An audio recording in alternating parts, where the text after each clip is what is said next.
ప్రస్తుతం మనతో పాటు ప్రముఖ ఆధ్యాత్మికవేత్త మంత్రతంత్ర జ్యోతిష్యులు ఐకాన్ ఆస్ట్రాలజర్ సురేష్ బాబు గారు మనతో ఉన్నారు. గురువు గారితో మాట్లాడేద్దాం. నమస్కారం గురు. జై శ్రీమన్నారాయణ. సో కుంభరాశి వాళ్ళకి జూలై నెల 2026 ఓవరాల్గా ప్లస్లు ఏంటి మైనస్లు ఏంటి, ఏమన్నా ప్రత్యేక యోగాలు ఏమన్నా విశేషం కలిసి రాబోతుందా, లేదంటే కాస్త కష్టపడాల్సిన మాసమే అంటారు? ఓవరాల్గా ఏం చెప్తారు? కుంభరాశి జూలై మాసం 2026 సంవత్సరం గ్రహాలన్నీ కూడా ఎట్లా ఉంటాయి అంటే అండి, ఒకడు ఇప్పుడు ఎట్లా ఉండిద్దంటే, ఒక మంచి పేరున్నటువంటి వ్యక్తి, ఆ వ్యక్తి 10 మంది సహాయం చేస్తూ ఉంటారు. అందరూ కూడా మంచి ఆరాధ్యంగా ఉంటుంటారు. ఒకడు వచ్చి వాళ్ళని గెలుగుతూ ఉంటాడు. గెలగ్గానే వీళ్ళలో ఒకళ్ళకి అది పడుతూ ఉంటుంది అనమాట. పట్టిన తర్వాత వీళ్ళందరికీ కూడా ఆ వ్యక్తి చెడైపోతూ ఉంటాడు.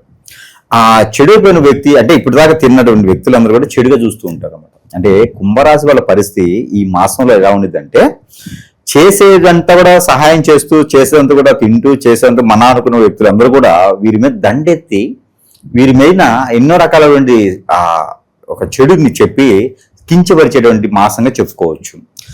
దాంట్లో వీరికి ఏంటంటే కష్టపడే తత్వం. కుంభరాశి అంటేనే కష్టపడే తత్వం. అందరినీ దగ్గర చేసుకోవాలనే తత్వం ఉంటుంది, కష్టపడే తత్వం ఉంటుంది, ప్రతిదీ కూడా పని చేయాలనేటువంటి ఆరాటం ఉంటుంది. ఎన్ని కూడా నెగిటివ్స్ లేకుండా, నెగిటివ్స్ పడ్డా కూడా వీరు తాటకుండా వెళ్ళేటువంటి తత్వం ఉంటుంది. అలాంటి కుంభరాశి వారికి ఈ మాసంలో ఆరోగ్య సమస్య కూడా ఎదురవుతుంది.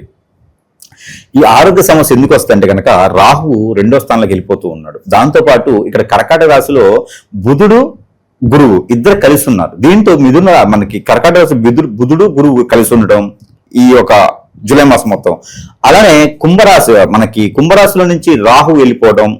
ఇంకోటి ఏంటంటే కనుక ఇక్కడ సింహరాశిలో ఉన్నటువంటి కేతుతో పాటు శుక్రుడు ఉండటం. ఈ యొక్క గ్రహస్థితి మనం చూసుకున్నట్టయితే కనుక మిశ్రమ ఫలితాల కన్నా కూడా ఇంకా కొంచెం తక్కువ ఫలితాలే అని చెప్పొచ్చు కుంభరాశి వారికి. ఈ యొక్క కుంభరాశి వారికి ఈ మాసంలో ఈ 30 రోజులు చేసేటువంటి యోగా కావచ్చు, ప్రాణ హీలింగ్ కావచ్చు, సాధన కావచ్చు, రానున్నటువంటి మాసాల్లో అదృష్టం అది ఆ ఒక గ్రహం కావచ్చు, దేవుడు కావచ్చు, మంచి సానుకూలపరిచేటువంటి వాతావరణం లభ్యపడుతుంది. కాబట్టి ఈ మాసంలో చేసేటువంటి ధ్యానం అనేది ప్రతి ఒక్కటి కూడా వీరికి మంచి సానుకూలపడుతుంది అన్నమాట. అలానే లవ్ ఉందనుకోండి, ఖచ్చితంగా సక్సెస్ అవ్వదు. వీరికి ఏదైనా ప్రయత్నం చేస్తే జూలై 22వ తారీఖు తర్వాత మన అనిపించుకున్నట్టు ఆ లవ్ కూడా అరేంజ్డ్ గా అనిపించుకుంటే కనుక కొంతమేర వీరికి బాగానే ఉంటుంది అని చెప్పుకోవచ్చు. ఇక విదేశీయానం అయితే కనుక ఇప్పుడు కొంచెం ఆగడం మంచిది. ఆగస్టు 15 వరకు విదేశీయానం అయితే ఆపుకోవడం మంచిది. దానికి కన్సల్టెన్సీ ద్వారా కానీ, ఏజెంట్ల ద్వారా కానీ డబ్బు పెట్టి మోసపోయేదానికి కనిపిస్తుంది. కాబట్టి ఆ మేర వీరు కొంచెం ఆగి ఆగస్టు 15 తర్వాత ప్రయత్నం చేసుకుంటే ఖచ్చితంగా వీరు విదేశానికి వెళ్తారు. అలానే వీరు వ్యాపారం పెట్టాలి అనుకుంటే కనుక మనం అనుకుంటే రియల్ ఎస్టేట్ కానీ, కన్స్ట్రక్షన్ రంగాలు, ఆర్కిటెక్చర్ రంగాల్లో పెయింట్, ఇనుము, ఇటుక ఇలాంటి వాటిల్లో అయితే సివిల్ సంబంధించినటువంటి ఐటమ్స్ అన్నింటిలో కూడా వీరికి చాలా అద్భుతంగానే కనబడుతోంది.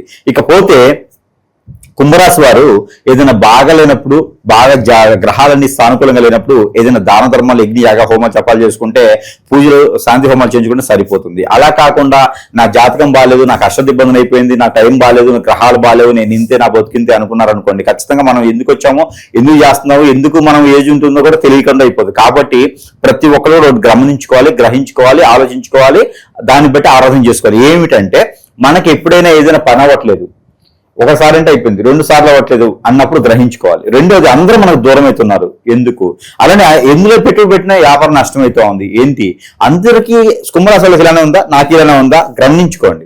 ఆ గమనించుకున్న తర్వాత నేను ఒకటి చెప్తాను. ఎట్లా అంటే ప్రతి ఒక్కరికి అలా ఉండదండి. చాలా అదృష్టం ఎలా ఉంటుందంటే, ఏదో వస్తుంది, ఖచ్చితంగా సాధిస్తాము, మనం ఇప్పుడే నిలదొక్కుంటున్నాము అని ఉంటది. కానీ వెనక మాత్రం భయం అనేది ఒకటి ఏర్పడుతుందండి. ఎందుకంటే వచ్చే వనరులు సరిగా చేతికి అందవు. దీంతో పాటు వీరు అనుకుంటారు, నా టైం బాగాలేదు, నా జాతకం బాగాలేదు, నా దరిద్రం బాగాలేదు, నా గ్రహాలు బాగాలేవు, నా స్థితిగతులు బాగాలేవు, నా దరిద్రం, నా టైం అంతా ఇలానే ఉంటది, సంపాదిస్తాను తినేదాకా నాకు రాదు అని చెప్పి అనుకుంటారు. కాదు. వీరిపైన ఇప్పుడు మనం ముందు చెప్పుకున్నామే శత్రువులు. మనం ఎవరికైతే సహాయం చేస్తామో, ఎవరికైతే మనం ఆదరణ తీసుకుంటామో, ఎవరికైతే మనం డబ్బులు కానీ ఏదైనా ఇస్తామో, వాడిని ఆరాధిస్తామో, మనకు దగ్గర చేసుకొని చావరాధిస్తామో, వాడి వలన వీరు పడేటువంటి కష్టాలన్నమాట. ఆ మానవ గ్రహాలు చేసేటువంటి కష్టాల వలన ఏం అర్థం కానటువంటి పరిస్థితికి ఏర్పడేసి ఎన్నో రకాలటువంటి ఇబ్బందులు పడుతూ ఉంటారు. దానితో పాటు కుంభరాశి వాళ్ళకి ఆరోగ్య సమస్యలు, గ్యాస్ట్రిక్ ట్రబుల్ కానీ, మజిల్స్ పెయిన్ కానీ ఇవన్నీ వస్తాయి. ఎందుకంటే 2వ స్థానంలో శనితో పాటు రాహు వెళ్ళిపోతున్నాడు కాబట్టి, శనితో 3వ ఇంట్లో ఉంటున్నాడు కాబట్టి ఇవన్నీ కూడా మనం చవి చూసుకునే పరిస్థితికి ఏర్పడుతూ ఉంటుంది. దీనితో పాటు మనకి ఈ యొక్క మాసంలో ఒక అదృష్టం ఉంటుందండి. పెళ్లి సంబంధాలు కుదరవు, పెళ్లిళ్ళు చేసుకోకూడదు. పెళ్లిళ్ళు అంటే ఒకసారి కూడా కాని వారికి పెళ్లి అయి ఉంటే మాత్రం ఇంకేం చేయలేరు. అదృష్టం ఏంటంటే వీరికి మంచి ఆదాయం వచ్చేటువంటి వనరులు దొరకడం, పెట్టుబడులైనటువంటి వ్యాపారాలు చేసుకోవడం. ఇప్పటిదాకా వీళ్ళు కష్టపడతారు, కాయగంజి కాసుకుని కష్టపడుతూ ఉంటారు, కానీ ఇక పెట్టుబడులు లేకుండా వ్యాపారం చేసుకునే అదృష్టం అవకాశం వీరికి వస్తుంది. ఇది మాత్రం ఖచ్చితంగా అవకాశమేనండి. అది ఖచ్చితంగా వీరు చవి చూడాలి. ఆ అవకాశాన్ని అందిపుచ్చుకోవాలని జార చేర్చకూడదు. అలానే వీరికి రైతులుగా మాత్రం మంచి పేరు ప్రఖ్యాతి వస్తుందండి. ఏదైతే అదృష్టం కోల్పోయింది అనుకుంటారో ఆ అదృష్టం మళ్ళీ తిరిగి వస్తుంది. రైతులుగా చేయాలి వీళ్ళు, ఎరువులు అమ్మడం కానీ రైతులుగా కానీ ప్రయత్నించాలి. రియల్ ఎస్టేట్ రంగం కానీ కన్స్ట్రక్షన్ ఫీల్డ్ కానీ వీరికి అదృష్టం వస్తుందండి, చాలా అదృష్టం వస్తుంది. ఆ రంగాల్లో వీళ్ళు వెళ్తే చాలు. ఎవరైతే మంచి ఎక్కువ చేస్తారో కుంభరాశి వాళ్ళు, వాళ్ళకి ఎదుటి వారు హిప్నాటిజం, బ్లాక్ మ్యాజిక్, వశీకరణ లాంటివి చేశారు. నేను మంచివాడిని కదండి నాకేవి చేపిస్తానంటే ఆ మంచితనం ఇంకోలో కాకుండా నాకే కావాలని చేపిస్తుంటారు కదా. ఇప్పుడు నా భర్త మంచోడని ఒక భార్య చెప్పింది అనుకోండి, పక్కన వాళ్ళకి వాళ్ళు ఉన్న వాళ్ళు ఏం చేస్తారు తెలుసా, ఇతన్ని లవ్ చేయడం మొదలు పెడతారు, ఇతనికి ఇప్పుడు ఏం చేస్తారు, వాళ్ళలో నిప్పులు పోస్తూ ఉంటారు.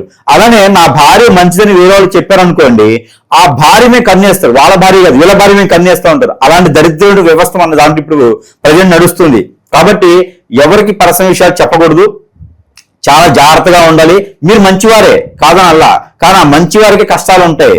అందుకోసమే ఎప్పుడు కూడా ప్రతి ఒక్కరు గ్రహించుకోవాల్సిందంటే మనకి ఏదో జరుగుతుంది, అందరూ మంచివారు లేరు, ఖచ్చితంగా లేరండి. మనం అయితే అందరూ అవ్వాలని లేదు. కాబట్టి మన పర్సనల్ షేర్ చేయకుండా మనకి ఏం జరిగింది అనేది ప్రతి 3-4 మాసాలకు ఒకసారి గురువుని సంప్రదించాలి. మన ఆరోగ్యం బాగోతే హాస్పిటల్కి వెళ్తామో గురువుని కూడా మంచి గురువు ఉండాలి. అది గంగిరెద్దులో అవతారం వేసుకున్నటువంటి గురువులు కాదు. ఏదైనా సాదాసీదాగా విద్య వచ్చినటువంటి గురువులు ఉంటే వారి వద్దకు వెళ్తే కనుక ఖచ్చితంగా మనకి ఏం జరిగింది అనేది తెలుస్తూ ఉంటారు. ఆ తెలిసిన తర్వాత ఆ సమస్యకి పరిష్కార మార్గం దొరికితే కనుక అది రూపాయల్లో ఉండాలి, లక్షల్లో ఉండకూడదు. మనల్ని భయపెట్టే గురువుల దగ్గర మనం వెళ్ళకూడదు. మనకి సానుకూల పరిచేటువంటి వాతావరణం చెప్పి మన సమస్యకి పరిష్కారం చూపించేటువంటి గురువుల దగ్గరికి మనం చెంత చెల్లాలి. అప్పుడు మనకి ఏదైనా సమస్య నివృత్తి అవుతుంది. అలానే ఇక సెలబ్రిటీలుగా సినీ అవకాశాలు కానీ రాజకీయ రంగంలో ఇప్పుడిప్పుడు అడుగు పెడుతుంటే కూడా మంచి అవకాశాలు వీరికి మంచి లాభి పొందుతాయి. కానీ ఇలాంటి అవకాశాలు వీరు వెళ్ళాలి. అలానే భార్యాభర్తల మధ్య గొడవ, అన్నతమ్ముల మధ్య విభేదాలు, ఆస్తి తగాదాలు, ఇంకా ఏదనుకున్న ముందుకు వెళ్ళకపోవడం, అష్టదిబ్బందన, ఎందులో పెట్టుబడి పెడితే కూడా లాభాలు రాకపోవడం, పార్ట్నర్షిప్ వ్యాపారాలు కలిసి రాకపోవడం, భార్యాభర్తల మధ్య చికాకులు గొడవలు, కన్స్ట్రక్షన్ చేసేటువంటి ఇంటికి అడ్వాన్స్ ఇచ్చి మోసపోవడం, తెలియని వ్యాపారాలు పెట్టుబడి పెట్టేసి ఇబ్బంది పడటం, ఇవన్నీ కూడా ఈ మాసంలో కనిపిస్తున్నాయి. కాబట్టి ఒకటి ఏదైనా సరే ధ్యానంలో కూర్చోవాలి. ఏదైనా గ్రహానికి జపం చేసుకుంటూ ఉండాలి. ఏది గ్రహం లేదంటే ఓంకారనాదం చదువుకుంటూ యోగా ప్రాక్టీస్ చేయాలి. ఎన్నో రకాలైన మంత్రోచ్చారణలు, ప్రతి ఒక్కరు గురువు దగ్గరికి వెళ్ళాలంటే సమయం ఉంటుంది, ఉండకపోవచ్చు. కానీ మంత్రోచ్చారణ చేసిన వస్తువులు సురేష్ గారి దగ్గర బొచ్చడుంటాయి. ఆ మంత్రోచ్చారణ చేసిన వస్తువులు సరసమైన ధరలోనే ప్రజల చెంతకి చేర్చే సదవకాశం కూడా కళ్ళు లభ్యపడుతుంది. కాబట్టి ఎవరికైనా కావాలంటే కూడా స్క్రీన్ మీద కనిపించేటువంటి వాట్సాప్ నెంబర్కి కూడా వారు కాల్ చేసినా మెసేజ్ చేసినా వారి చెంతకి చేర్చే సదవకాశం మన దగ్గర లభ్యపడుతుంది. దీంతో పాటు దేవుని అనుగ్రహం కావాలి. దేవుని అనుగ్రహం కన్నా ముందు వీరికి ఏంటంటే కనుక ఇలాంటి హిప్నాటిజం, బ్లాక్ మ్యాజిక్, వశీకరణ, భాగముఖి, భానుమతి, యక్షిని ఇవన్నీ ప్రపంచంలో ఉన్నాయి. అలాంటి దరిద్రమైనటువంటి గురు వ్యవస్థ ఉన్నది. ఇలాంటి చేసేటువంటి గురువులు చాలా మంది ఉన్నారు. ఇకపోతే వాటికి విరుగుడు చేయాలన్నా, విముక్తి కలిగించాలన్నా కూడా నాలాంటి గురువుల దగ్గరికి వెళ్లాల్సిందే.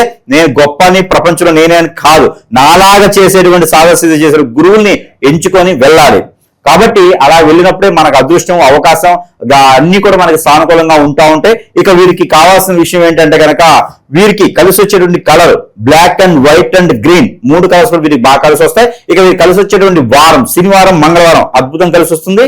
అలా శనివారం, సోమవారం వీరికి అద్భుతం కలిసి వస్తుంది. అలానే కుంభరాశి వారికి కలిసి వచ్చేటువంటి దిక్కు తూర్పు, పడమర 2 దిక్కులు వీరికి అద్భుతం కలిసి వస్తాయి. ఇక వీరికి నెంబర్ వచ్చేసి 8 and 4, 6 కూడా వీరికి అద్భుతం కలిసి వస్తా ఉంది. ఇక వీటితో పాటు దేవుని దగ్గర ఇప్పుడు చూడాలి మనం. ఇక శ్రీ వెంకటేశ్వర స్వామి వారి యొక్క బ్రౌన్ కలర్ లో ఉండేటువంటి శనగలు, నాటు శనగలు అంటారు, వాటిని నానబెట్టి గుడాలుగా వండేసి నైవేద్యం పెట్టడం. లేదంటే బఠానీలు ఉంటాయి మనకి పానీపూరి బండి మీద అక్కడక్కడ అమ్ముతూ ఉంటారు.